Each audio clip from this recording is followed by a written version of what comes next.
We're deeply immersed in Vasishta's spiritual practice now, Vasishta's enlightenment practice. And enlightenment practice is about ongoing creation and dissolution. And we've had a very detailed description of dissolution, cosmic dissolution, and now we're getting a detailed description of creation. As I was thus observing creation, I had become atomic. And what's meant by atomic is fundamental and indivisible. We shouldn't read any more meaning to the word atomic than that. That's what the atom means. It means fundamental and indivisible. And what is fundamental and indivisible? Well, you can look at it right now.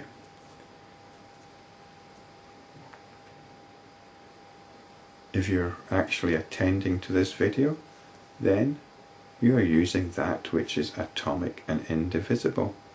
It's your attention. That's what's atomic and indivisible. The attention normally gets caught up and lost in things though. You might be lost in the video, you might be lost in your response to the video, or you might be lost in some other distraction. But if you can get back to that attention, and give the attention some attention, then you are atomic. You are fundamental and indivisible. I realize myself as a ray of light. That's what the attention does. It brings things into consciousness, into awareness. It's like a ray of light. Contemplating that alone, I had become gross. Now, in thinking of himself, in thinking of the attention, this is what happens. You become gross. You start getting caught up in a thought, a notion about the attention.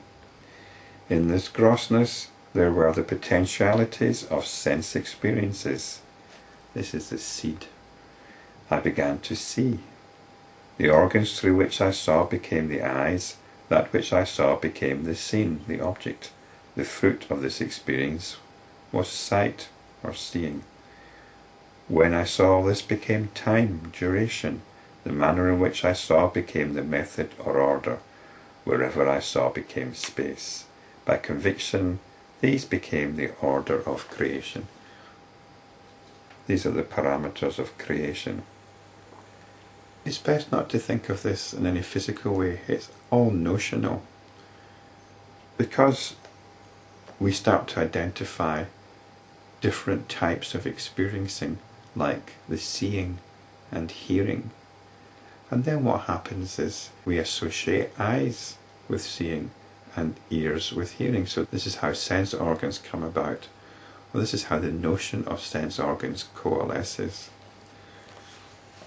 It's quite curious, isn't it, that in dreams, when you're in a dream, are you seeing things with your dream eyes?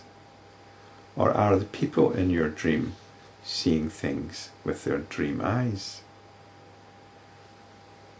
Perhaps in my dream, I am a scientist studying perception, and I would come up with a theory about how light bounces off objects and goes into somebody's eye. So if I was dreaming this, would this be correct in relation to the dream world? Are people seeing with their eyes?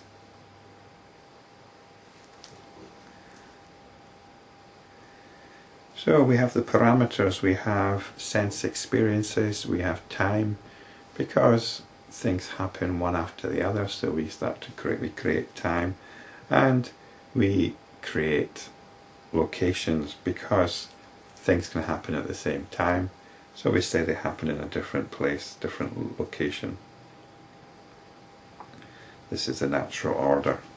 When thus consciousness opened its eyes, as it were, or became aware of its own inherent potentialities, the tanmatras, the pure elements, arose, and then all the senses, which are in fact and in truth pure void or space, came into being. Saying it's pure void or space is just another way of saying it's notional. They're notional. What is the substance of a notion? Is it any different from the notion of a thought, a daydream, or a dream? The tanmatras are the pure elements. We can understand the tanmatras as hearing, as seeing, as feeling, as emotion, or the very roots of emotion. Even so, I thought, let me hear something. And this is when we start to get interested in what's going on. We start reaching out for experience. It's like we've got a new toy to play with. From this, sound arose, as also the organ of hearing. Then there arose the sense of touch, the sense of taste, and the sense of smell, etc. It's a giddy time. Even though all these seem to have arisen in me, in fact, nothing has ever happened. It's a froth of notions, an explosion of creative potential. And we chart our way through all these creative possibilities. Vasishta continued, when thus the 5 elements and the 5 senses came into being, their corresponding knowledge and experience arose in me irresistibly. It's irresistible, isn't it? It coalesces. They were without form, substantiality, and they were illusory. When I thus stood contemplating these notions and experiences, that state of my being is known by people like you as I-ness or ego sense. So contemplating these notions and experiences is engaging with them, getting caught up with them. When this notion of ego sense becomes more gross, it is known as buddhi or intellect. This is what starts sorting things out, what starts creating order. This is the intellect. When that becomes gross, it is known as the mind.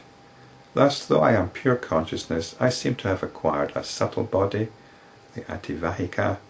This is the body of our psychological tendencies and feelings. And then antakarana. That's the inner instrument consisting of mind, intellect, etc. This is the psyche. This is our cognitive process. This is what colours how we conceive of things.